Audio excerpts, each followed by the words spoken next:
Hey everybody, it's Christopher Not Walking. Welcome to the Dirty Nerdy Show. With me as always, Katie Guillory. Katie, it's good to have you back. I know. I've been gone for a while. Yeah, but this is a really big interview and I didn't want to screw it up. So I was like, So Katie. hello, I'm here. I needed Katie for this. But guys, we have a very special guest here today. And some of you might know her. And she's really big into the ASMR and a lot of things. She's kind of a jack of all trades. We like it. Yeah, so everybody, Fatima Kojima. Woo! Hey, y'all. Hi. Hey, what's going on? Hey. Thanks for having me. Thank you for coming on. It really means a lot to me that you would... I'm excited about this. I haven't done an interview in probably like 5 years. Oh, snap. So I'm like a rookie at this all over again. Well, just have your standards really low and I think you'll do just fine. Because I am fucking terrible. But but yeah, let's jump right into it. I hear that you've been modeling for 11 years. 11 long years, people. Wow. How'd you fall into that? So I started when I was 14 going on 15. I was a figure skater for 16 years, figure skater and dancer. And so kind of in the last few years of my skating, I transitioned into modeling because we had to do like photo shoots for our ice shows. And somehow I just did a modeling photo shoot and then boom, it just kind of ricocheted from there. And I just fell in love with modeling once I quit skating. That's cool. I have to ask you a question, though. This is very important. Go for it. Fatima? Yes. Have you ever had the Nancy Kerrigan a bitch? Not on the ice. Now, I might have to one of these days, and I've got my skates. I just might have to sharpen them. Oh, well, hey, man. If you need an alibi, I got you. Thank you. I appreciate it. But no, I've never had to do that during my skating days. Everybody was real cool. It was like a big family on the ice, and I loved it. It was probably one of the best time periods of my life. See, now, I'm disabled, so, like, I've never, I've never, done anything like that, but I have gone on ice before in the chair, and it tripped people out because you can still slide and everything. Right. Stopping's a problem, but that's okay. And it was so fun because I had people freaking out. Like, they obviously didn't want me to get hurt, and I'm just like, I'm fine. What are you tripping for? Well, did you have somebody with you to, like, coast you and, like, steer you, or were you just out there free falling it? Like, I was just doing me, man. I ain't got time to wait for nobody. Okay, so yeah, I might have been a little concerned, too. Like, this fool's out here. Somebody get him. I mean, like, what's the worst that's gonna happen? What? Am I gonna, like, fall and, like, never walk again? Kind of already happened. I'm good. Oh, my gosh.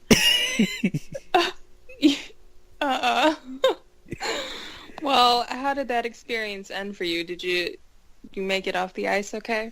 Yeah. The people who run the place, they were like, you should come over here. And I'm like, all right. I was a kid at the time. I was like what? Like 13, 14? Yeah, I was super young. Oh, so you're just daring out here. Yeah, I was just, doing me. Because I've never really let, like, disability, right, be a thing to hinder my progress in living Amen. Life. Amen. We love that. Yeah, I've never been the kind of person to just not do what I want to do just because I'm sitting in a chair. Like, I don't... Tell me I can't do something. I wish you would, so... Yeah, you can't live life like that, man. I just look at it as more of a challenge. So it's like, I got this. I'm about to coast on these wheels on this ice.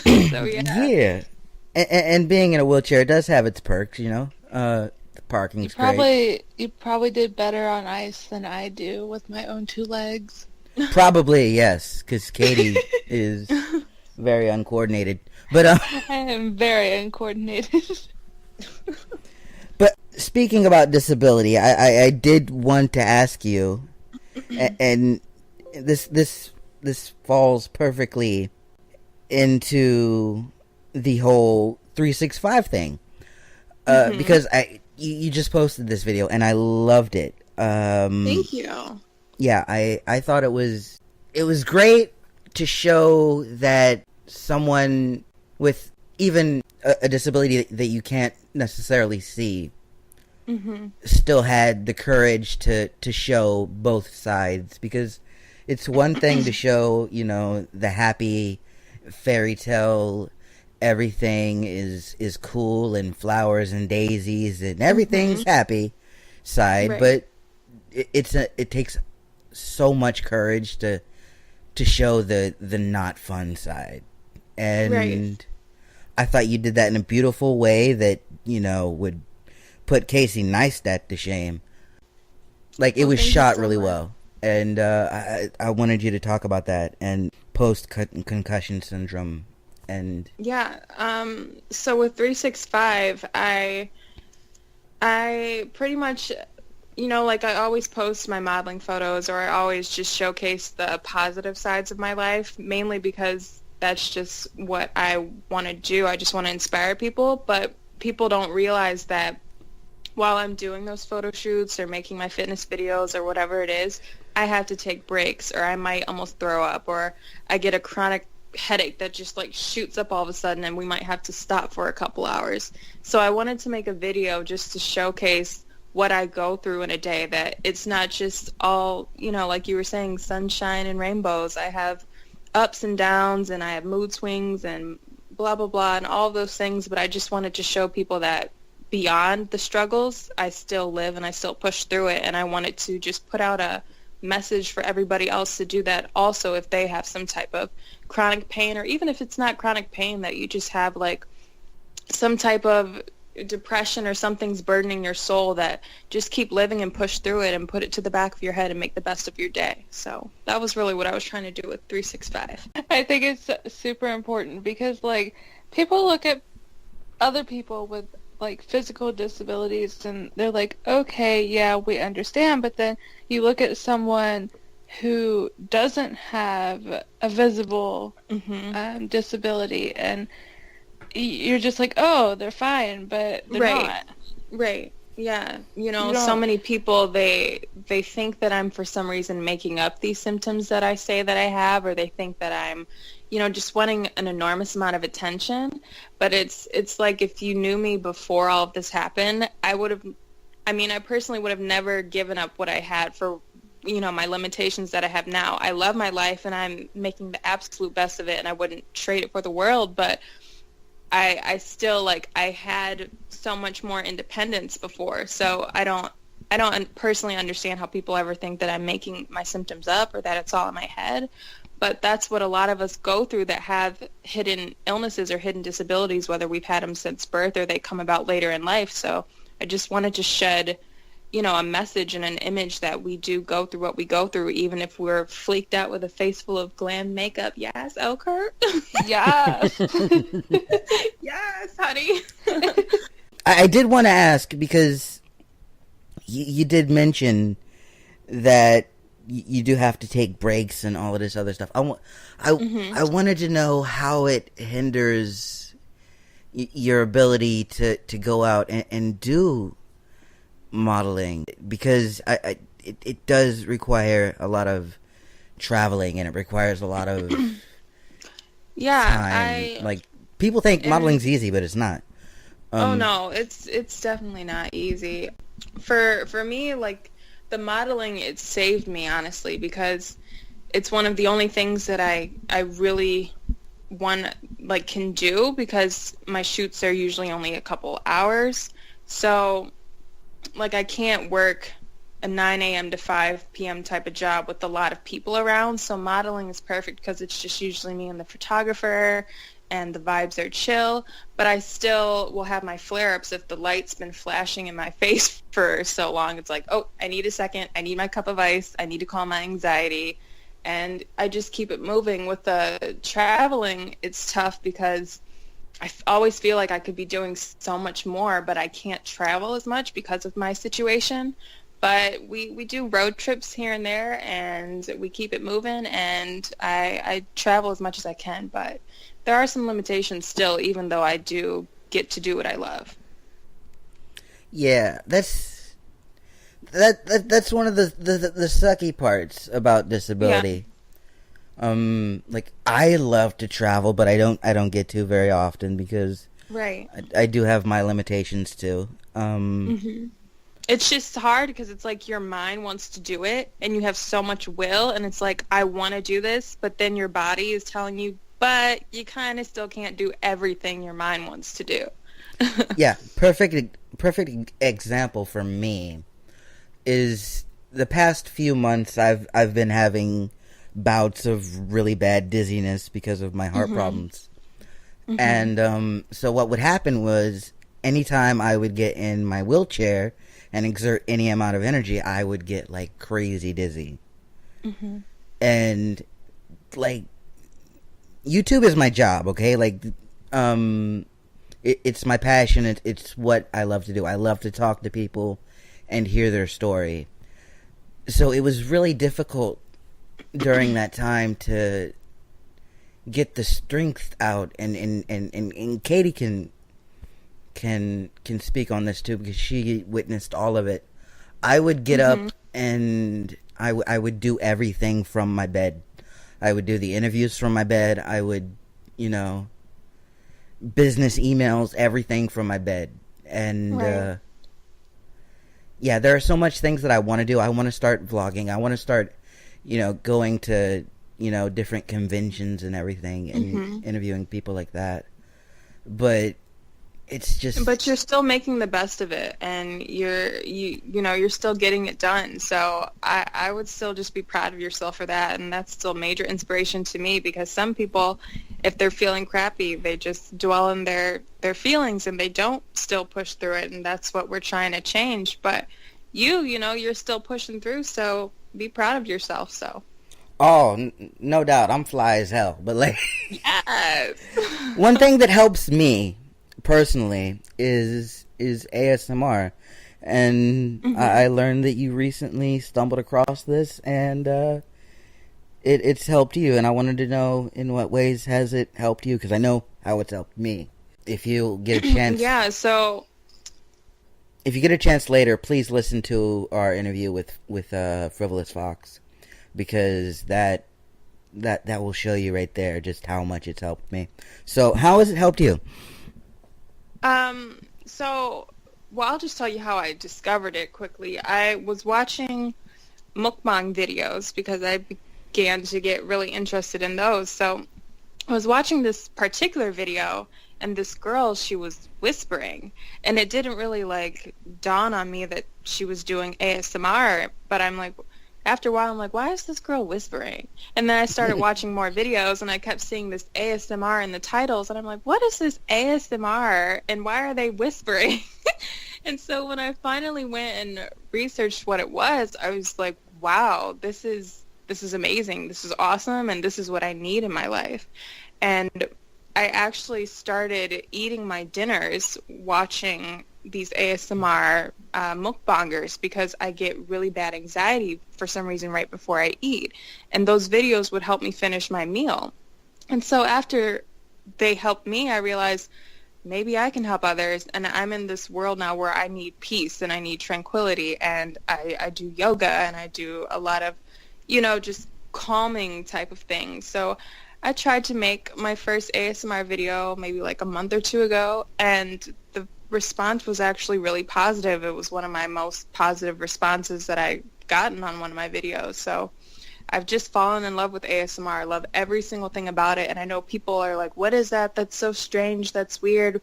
Why are these girls tapping on boxes, and why are you whispering to me? And I'm like, it's sensational. Okay, so I'm just going to keep at it because I love it. Yeah. Speaking of mukbang videos, we have a mutual friend. Her name is Demi Stelly. You can find her channel, Devious Demi. If you like those type of videos, she has a vegan channel, and she's a vegan blogger. But she does mukbang videos, and she has a couple of those. It's like 4 or 5, and I think you would really like that. And also, I'm not a vegan at all, but like, she makes it look really good, and it actually like makes me want to like, okay, maybe I could try that, you know? Not be a vegan, but like just try different stuff, you know? Yeah. Well, it's good for the body. Keeps your system nice and clean. Yeah, so definitely check her out. I had to give her a shout once you mentioned those types of videos. Yeah. So let's talk about fitness, because good Lord. How'd you get into that? Was it always a part of your routine from dancing and figure skating, or did you just all of a sudden become... Yeah, the fitness, it's been a part of my life ever since, I was 3 years old, since I put my feet in figure skates. I have been doing, circuit trainings and workout programs and cardio and all that stuff all throughout my life. And when I got my illness, I stopped, like, everything. I forgot that fitness even existed. And then after about 2 or 3 years, when I finally just started to get back into life again, I found yoga. And yoga and Pilates did so much to just push me mentally and push me physically, and to get me back into a place of wanting to be physically active and get back into the fitness world.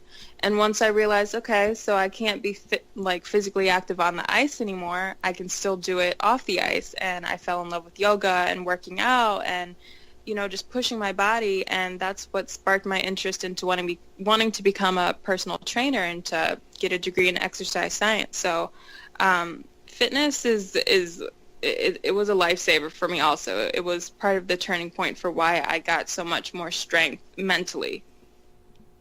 Yeah, that's so cool that you, because I'm at a similar crossroads that you were at. Mm-hmm. I just got the okay to be able to work out again, and I used to be, kind of a gym rat. I played wheelchair basketball. I was, Wow. I was very active. Your boy had guns, you know what I'm saying? So, but what happened was, when I got diagnosed with my heart condition, I stopped. I stopped everything, like you said. And I finally recently just got the okay to be like, dude, your heart's okay enough. You can start working out again. And I want to do it, but I'm scared. Like, I don't want to overdo it and then cause a heart attack or... Yeah, I went through that too. I totally know how you feel. I go through that now. Like, sometimes I'll feel like, oh my gosh, I feel like my heart is about to explode out of my chest, or I feel like I'm about to just pass out here in this bright ass gym. But that's where I literally go into my ASMR world, and I just zone out, and I tell myself that it's okay. I can do it. This is good for my body. I need this for my body. And I think for us, it's more so just our threshold and not overdoing it, because other people, they're able to really push themselves to the point of fatigue. But for us, I think it's just a few minutes of working out every day will do us better than trying to go super hard. And so it's all just about the balance of the physical activity. Yeah, that's something I wanted to touch on, because for me, I find it hard to not get back into... I'm afraid once I start, I'll immediately want to be at the level that I used to be. You know what I mean? Right. Because I used to be that guy to go until I was fatigued. And I'm so scared that I'll try to overdo it and just push too hard, because back then everything was push, push, push. Don't tell me I can't do something. I'm going to do it. You know? Right. And so, did you ever deal with that? Cause... Yeah, I deal with that all of the time still, because I feel like, gosh, I used to be able to do, running a mile on the treadmill like it was absolutely nothing, and now I'm huffing and puffing, and I get angry with myself. I feel I had to go through a time period of telling myself that I'm not weak because I kept feeling like, girl, are you all right? Are you weak? Like, do you have any strength in you at all? And then eventually I just realized I'm just in a different place, and I have to be more moderate with what works for my body today and now. And it doesn't make me weak. It makes me strong to realize, you know, my strengths and my weaknesses, but just pushing forward to focus on my strengths and not just dwelling on where I was at another time period in my life, because we go through so many different shifts and stuff throughout our lives that how can I really compare something that was 10 years ago? You know, it's like I just got to focus on now, and that's all you got to do. Absolutely. I agree with you 100%. And it does get difficult. But I wanted to switch gears because I'm pretty sure you have some pretty funny stories from modeling. And I know the creepers have to be out there. Like, they got to be out there. Lord. So, within reason, let's hear some of the funniest, like, stories you've got from just, like, DMs from people where you're just like, come on, bruh. Well, I don't really have any funny stories. I have like this, I hate small talk. It's like a thing that I cannot stand. So I just can't stand it when like a guy will DM me and he asks me everything that you can find in my bio. Like if you go click on my page, you'll see where I live. You'll see when I'm born or what my age is or what my interests are. And it's like when they say, hey, where are you from? It irritates me so badly. It's like they think they smooth too. Yeah, it's like I know you're trying to make a conversation, but this small talk is not going to go anywhere. So I just wish that's why I liked connecting with you, because you talked to me about more than just, you know, basic generic things that aren't going to lead a conversation to anything. And that's why I was so interested in doing this interview with you, because we built such a cool friendship so quickly, you know. And that I don't really have any funny stories, but in regards to like guys or people DMing me, that's probably something that happens often that just annoys me. Or like people will just think that they think I'm a party animal, so they're like, hey, come out to this party, come to this and that, and I'm like the complete opposite. I'm like in my ASMR life wanting to do yoga and light an incense and like play with my cats. So people a lot of times get a misinterpretation of who I am from modeling, but unfortunately I don't have any funny stories. I have a lot of scary stories. Oh no. Oh, yeah. No. I would ask you about that, but I'm afraid to. But I feel like this is what some of these conversations go like. They probably hit you up, be like, hey girl, so you from the D? I got the D, what's up? Oh my gosh. Like I've had those kind of conversations, or people try to have those kind of conversations with me, and I'm like, no. I'm just gonna act like I didn't read this message. It's never ever gonna work. You're never gonna get anywhere with a girl who looks like her with that attitude. First of all, you've got to block out what she looks like. You have to. And then, secondly, you have to treat her like she's a fucking human being. Yeah, I would appreciate that. Like, just ask her about things that she's interested in. Like she said, everything is in her bio. Right. So, hit her up about that stuff. Ask her how her day is, you know?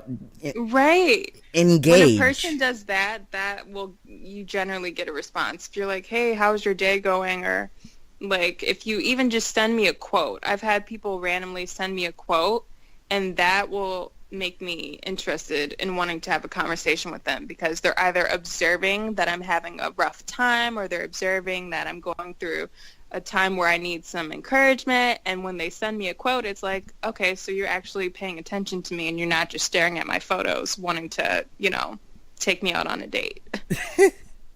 I mean, y'all need to chill. Y'all need to chill. But yeah, for me, I would never send you like a quote like a Gandhi quote or anything. Here's what I love that. Here's what I would do. This is just me. I'd be sending you like Prince quotes. like quotes from like Prince songs, because Prince is my shit. Yes. Well, I don't know if you knew this or not, but Prince is like, he was everything to me. He is everything to me. I love him. Oh my gosh. We just became best friends. I love you, Prince. No, you don't understand my love of Prince. Prince is phenomenal. Like, we could just talk about him for the next 4 hours if you wanted to. The rest of this interview is about Prince, you guys. Sorry. Favorite Prince album? Okay, go. I don't. Let's just say the greatest hits. We'll just do that. For me, Sign of the Times. Okay. You know, because he's like, Sign of the Times, mess with your mind, and everything is like so different on that album. Everything is so different. Like, it's so creative, and just so how he just went and just switched everything, and he was one of the first to ever really use samplers, because he used a lot of samples on that record, and just, oh my god, I love that album so much. And I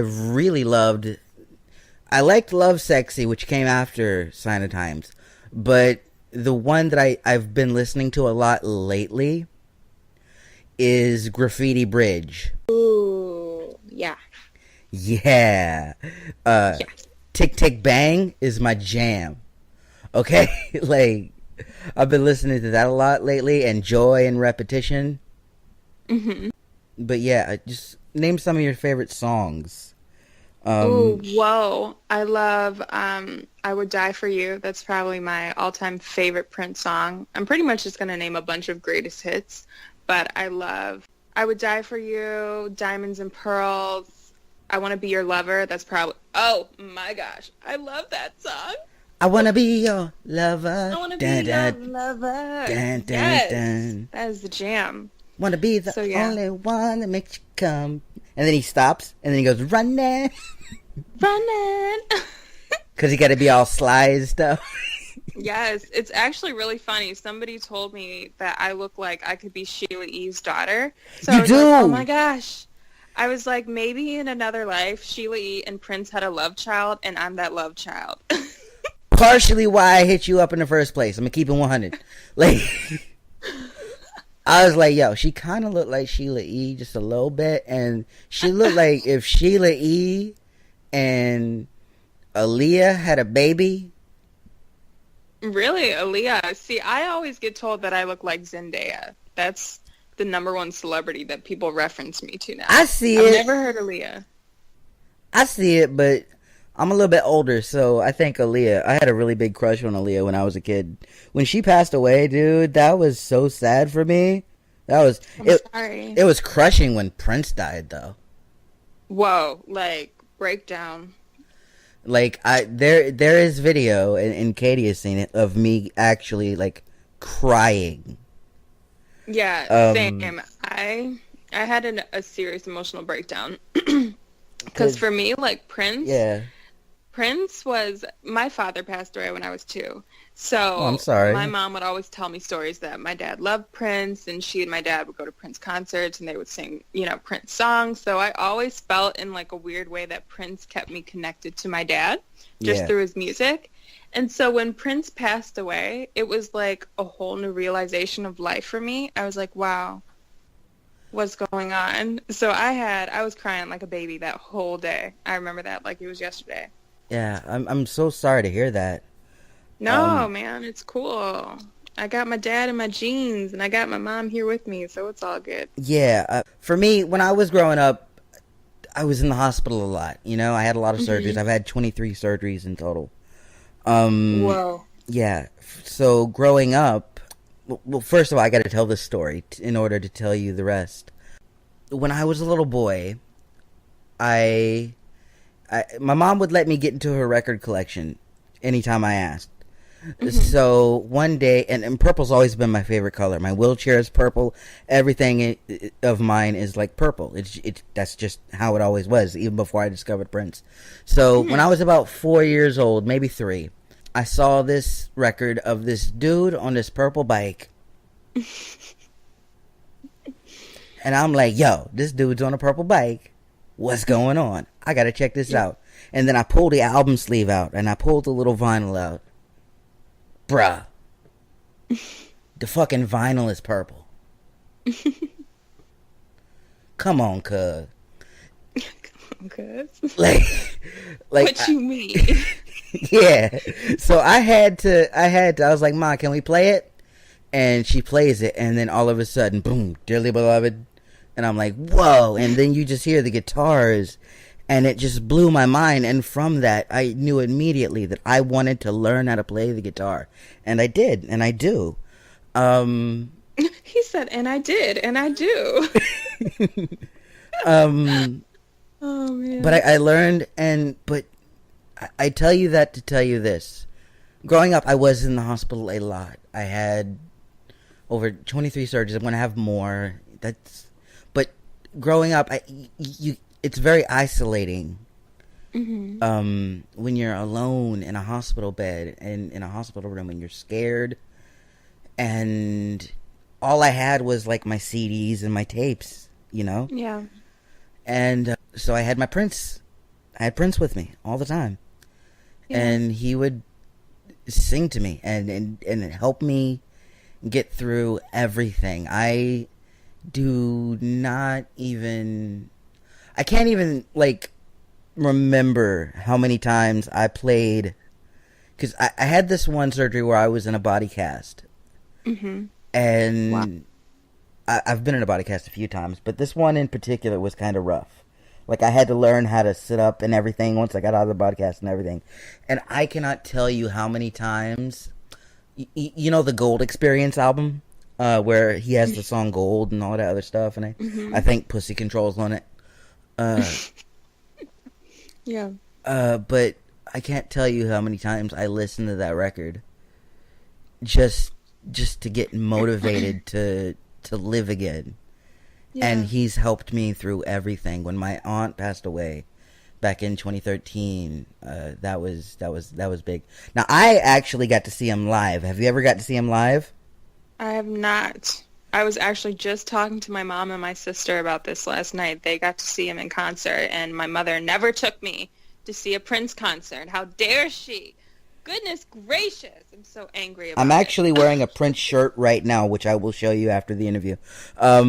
I want to tell you about my going to see Prince, because this is great. He came to the North Charleston Coliseum for the Welcome to America tour. Yeah. So I was like, oh my God. So I talked to my mom, and I'm like, can I please go see Prince? I need to go see Prince. If I ever do one thing right in life, let it be that I saw Prince. And she's like, okay, you can go see Prince. So I went to go see Prince, and I went with a couple family members, and oh my God, I'm telling you, like no joke, like you get chills the moment you hear his voice. Mm-hmm. And then, like, I was, like, super close to the stage, so, like, he, like, locked eyes with me for, like, 2 seconds, and, like, I ain't trying to say I'm gay or anything, because I'm not, but for, like, when he looked into my eyes for, like, 2 seconds, and we had that moment, I was gay. I was so gay. Like... My mouth just dropped. Oh, my gosh. Too funny. Like, oh, my God. And he had, like, the people from... the new Power Generation was there, and just, oh my God, it just blew my mind. He played all the things that I wanted him to play, and he even played a little bit of Darling Nikki. He didn't sing it because he refused to sing that song in like the last 16 years of his life. Mm-hmm. After he found God and everything, which is, you know, good for him, you know, because yes, I'm Praise a firm God. believer, you know. It was just, that was one of the best nights of my life. And I will go through a lot, and I will always, you know, have those bad days, but I will always be able to say, I went and I breathed the same air as Prince. Right, yeah. Well, now you have me, so you can FaceTime me, and we can jam out to Prince together. Yes. Yes. I mean, I don't have FaceTime, so we'd probably have to Skype, but definitely. Okay, I'll Skype it out. Yeah. But yeah, that is so cool to me. I didn't even know you liked Prince, because like definitely obsessed. I don't ever like bring it up to people like in the interview, so it was kind of cool that you're into that. Like I always wear my my Prince chain for luck that I got at the concert. Yeah. And it's my thing. I'm sorry, I went on a tangent there because you said Prince, and I was like, Lord. You're good. We had to give a few minutes to the dearly beloved. Yes, yes. So, man, that really threw me for a loop. So I have a question for you, though, if I can ask questions. This is a conversation. You can ask anything you want, girl. Okay, cool. So I have a lot of social anxiety now. Like I cringe when I have to go in public. People don't realize it, but I do deep inside. That's why you always see me with a cup of ice, because somehow it calms my anxiety. But my question is, do you have social anxiety? And if you do, how do you deal with it? Because I feel like you're just too cool for school, so you don't have to go through those issues. For me, I do to an extent, but at the end of the day, I just look at it as nothing is ever going to stop me. And I've always... There are a lot of people with disabilities who haven't had the fortune that I've had. Like, I've always been blessed to be able to talk to people and really get to the core of their person, you know? Yeah. Get to their spirit. And because of that, I've been blessed to have really good friends around me. Yeah. And ever since I was little, I have the same core friends. Like, in real life, I have the same core friends that I had when I was in elementary school for, like, 20 years now. That's awesome. Yeah. And just, like, I've never been shy about things like that. Like, I'm not shy. I have no reason to be. I guess part of me looks at it like, hey, there's this super hot girl over there. Part of me thinks I don't really have a chance anyways, so part of me is like, fuck it. So if I go in there with that mindset, it's like, I don't care what's going to happen here. Let's just go see, you know? Because that's a big thing. You don't know unless you try. Right. So I try really hard to make people laugh and make people feel comfortable and just make people feel loved, because I think that's important. I think that's why I love ASMR so much, because it does do that. Yeah, see, that's what I was just starting to realize maybe I get, for one, social anxiety, because I was talking to somebody and they were saying to me, it might be just that your energy isn't matching the setting that you're in. Like, you might not realize that you're, I'm all about energy and vibes and all that kind of stuff. So it's like, if I went to a setting where there was just a ton of ASMR people and we were just going to come sit and tap on boxes together, I might not have a bit of anxiety. But for some reason, if I'm like going to a party where it's like, more than likely I'm the only person in the room that feels how I feel, it's like, that's when I start feeling really freakish inside, because I feel like nobody is going to get me and nobody understands what I'm feeling. Nobody understands that even though I look the way I look, I'm feeling a completely different way inside, and I'm just trying to push through and have some fun for the night. Well, so maybe I just need to like come hang out with you, and then I won't have so much social anxiety. Yes, come be my wingman. What kind of music are you into besides Prince? Because I love a little bit of everything. Yeah, same. I'm really into, like, I love Broods. I don't know if you know who they are. They're kind of like, they're from overseas, though. They're like indie pop meets techno. Like, I don't really understand what their title is, but they're amazing. I'll send you some songs. Actually, no, the song that was playing in 365, that was Broods. Oh, I like that.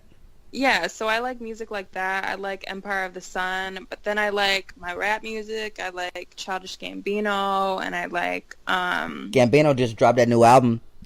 Yes, and who else? Come on, I gotta give you... Oh, Nilo, I love her. She's amazing. Never heard of her. What does she sing? What does she do? she's just got this, she's almost like ASMR. Like, she's got this mysterious, sexy, like, just entrancing voice that will just take you to an amazing place.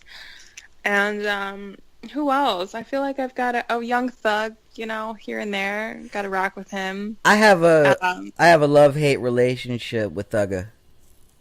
Thugger. Like, I want to like him, but he always hates on Wayne. But then Wayne said some really reckless shit the other day. Well, the other month. You know what he said.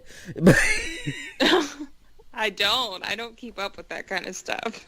Oh. I just go to Pandora, I play my music, I hit my Party Next Door station or Post Malone, and then whatever plays. I don't really do the research. It's super political. It's super political, and I don't want to, you know, come off as like, oh, he's such a liberal, you know. So he's such a liberal. Anyways, I know.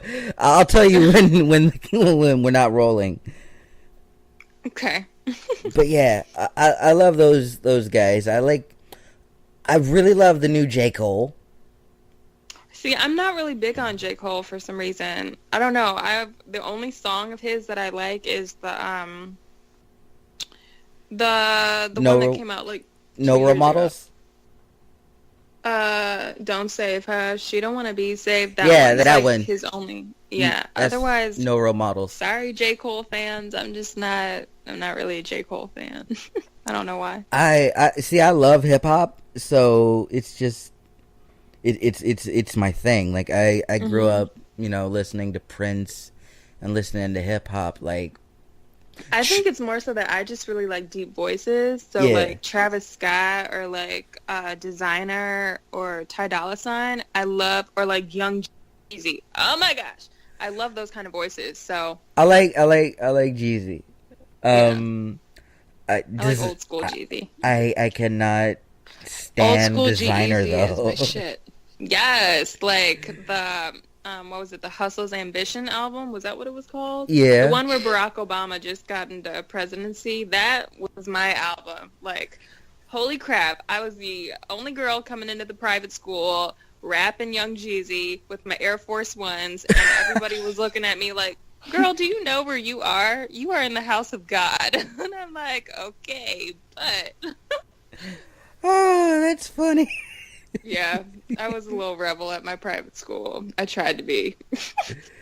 Oh man. Oh, so I'm just thinking about how, like, I didn't know you grew up going to private school. What was that like? Yeah, you know, I loved it. I honestly think it was a blessing in some weird ways. Like, it made me find God in a weird way. Like, I don't know how to explain it. I really, at the time, didn't care for being at a private school. I always felt like I was missing out. Like, why can't I go to a public school and do all the things that public school kids are doing? And then when I got older, I realized, well, a lot of things that I wanted to do that the public school, I can never talk, that the public school kids, there we go, were doing, they were things that I, like, didn't need to do. And while I was, like, you know, learning about faith and learning about, you know, just religion and all that stuff, it really helped just kind of reshape the person I was going to be in my future. Not saying that anybody that goes to a public school can't be that person or anything like that. You know what I'm saying? I'm just saying, like, my focus was directly where it needed to be. And I used to think that was a bad thing. And now I realize that it was a good thing. So. Yeah, and plus, when I think you get to do all the fun stuff later. Yeah, because that's essentially, like, what I did. Like, I branched out and I lived an experienced life, and that's really what it was more so. I just kind of felt envious towards kids in public school. I felt like they got to live life and have more freedom. So I finally got to experience that, and then now I'm able to kind of like have the balance of faith and, you know, going through the walk of life now. So I think going to private school was a pretty cool thing at the end of the day. Yeah. It's a cool story. People don't expect to hear it. Because I'm, you know, I'm a man of faith, but I do host a show called the Dirty Nerdy Show. Dirty Nerdy Show. Yeah, and we do talk about risque things. Yeah, so we got 5 minutes left, but I wanted to ask these few questions really quickly. What was your favorite shoot, and why? My favorite shoot will always be my first shoot back from my injury. It was with a photographer named JC at Chase Photog. He won't mind if I mention him. And Shout out, love you.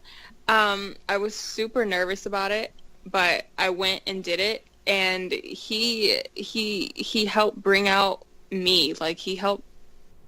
Literally, we skipped 3 years of me not modeling, and it was like I had never stopped. So that photo shoot will always probably be my favorite shoot, because it let me know that I had strength, and no matter what phase of life I'd be in. You do have so much strength, and I admire you so much. And my last question really just is, if you wanted people to know one thing about Fatima Kojima, what would it be, and why? That's a good question. I ask those every now and then. It would just be that, maybe a couple things. One, that I'm a believer, and that I try. I don't know if that's going to make sense. I am a firm believer in God. I have a lot of faith in me. So anything that I do it with pure intention. I try to be the best person that I can possibly be in life. And I try. Like, I don't do anything unless it's with full intention, and I put so much effort into it. And I make mistakes, and I may make bad decisions, and I may sometimes not be the greatest friend or the greatest business partner or whatever it is. I'm learning, I'm human, but I always try. So whatever you get from me, it's going to be from the depth of my heart and soul. I'm never going to give you anything less than that. Amen to that. First of all, Fatima, it was so great having you on, and just thank you for coming on and yes, thank you, and talking to us. I'm sorry I stuttered here and there, and I probably kind of rambled on about nothing here and there, but it was great talking to you guys too. Thank you so much for coming on the show, Fatima. It really means a lot to me for you to take time out of your, what I already know is an insanely busy schedule, to come talk to me. It really does mean a lot to me. No problem. And I had a great time. But yeah, guys, Fatima Kojima. I'm Christopher Not Walking. That was Katie Guillory. We'll see you guys next time. We are out. Bye-bye. Bye. Bye.